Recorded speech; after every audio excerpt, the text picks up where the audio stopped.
Le monde entier se demande pourquoi il y a tant des rébellions en République démocratique du Congo. Alors aujourd'hui, j'ai décidé de vous expliquer pourquoi.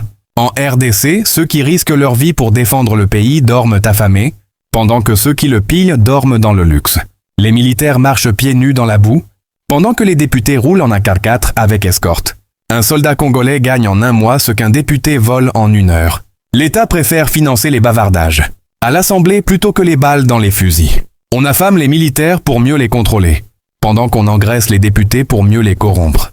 Le sang du soldat congolais vaut moins que le siège d'un député paresseux. Quand le pays est attaqué, ce sont les soldats qui meurent.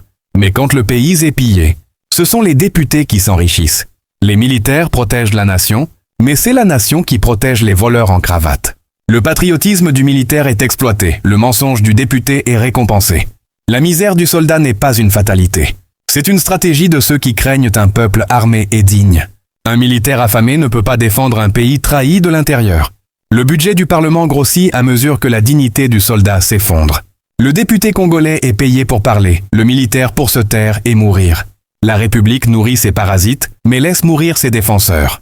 Tant que les soldats seront traités comme des chiens, les frontières resteront ouvertes aux vautours. La vraie sécurité d'un pays, ce ne sont pas les discours des politiciens, mais la dignité de ses soldats.